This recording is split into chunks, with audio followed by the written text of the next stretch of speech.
Anybody catch the country music documentary on PBS? Was that amazing or what? So it's got me going back, because when I was a kid, we lived down in just not far from Winchester, Tennessee. But when I was a little kid, we lived we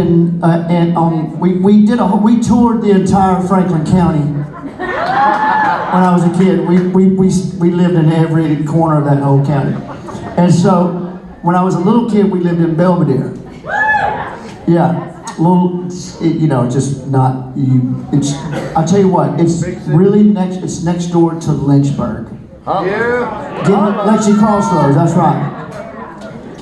Don't want to get them mixed up. You got Lexi Crossroads and Belvedere. And so, growing up, we didn't have any money. My dad had a very modest record collection. He had 5 records. And some of y'all probably heard the story, but he had 2 Jimmy Rogers records. He had a Hank Williams record.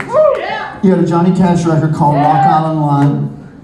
And then he had a Tennessee Ernie Ford record. I never could figure out where the Tennessee Ernie, he must have found that somewhere.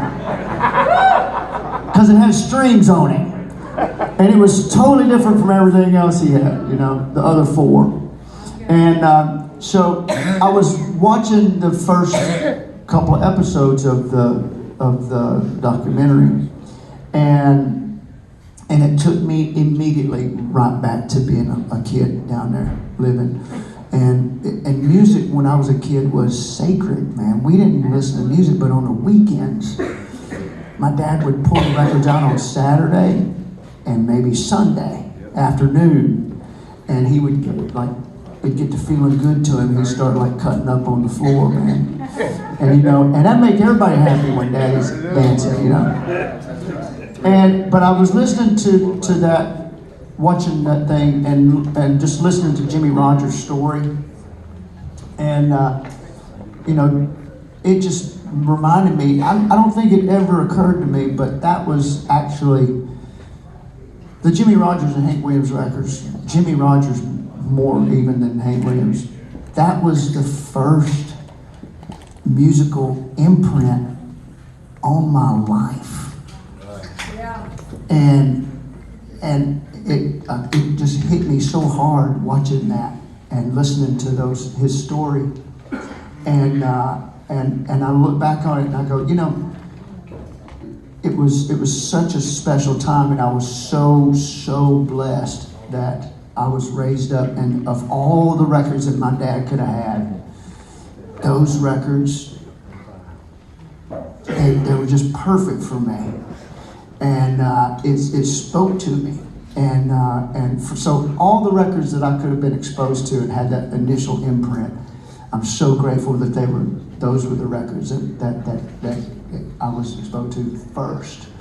And the fact that I was born and raised in such a sacred part of the universe down here in what I like to call the sacred South. And I remember when we were living in New York, and I just felt like I had to get back home. And I remember Julie and I talking about it, and she's like, what's the big, I said, I cannot make music. The music that I make, I can't make it unless that ground is under my feet. There's no other way. And so off we went. And then it takes it all the way back. And I'm thinking about Jimmy Rogers. And for those of y'all, everybody know who Jimmy Rogers is?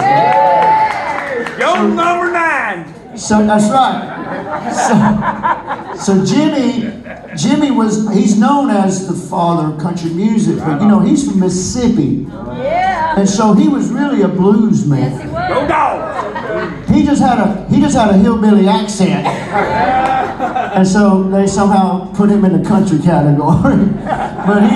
But he was a blues man, really. And but he had a lot of just beautiful emotion in his songs. I'm going to play y'all a Jimmy Rogers song.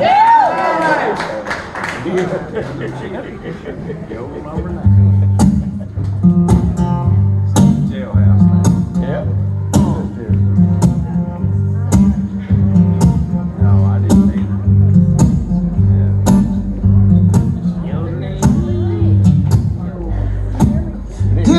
a G for Texas. Give me a T for Tennessee. Give me a T for Texas. Give me a T for Tennessee. Yeah. Give me a T for that woman made a fool out of me. If you don't want me, baby, mama, you sure don't got to call. If you don't want me, baby, mama, you sure don't got to call. You know I got more pretty women than a passenger train can haul. I'm gonna buy me a pistol, one with a long shiny barrel. I'm gonna buy me a pistol, one with a long shiny barrel. I'm gonna shoot me a rambler, one that stole away my cat. I'd rather drink muddy water, sleep down in a hollow log, yeah. I'd rather drink muddy water, sleep down in a hollow log, yeah. Then be in Atlanta, Georgia, treated like a dirty dog. Sing that dirty dog.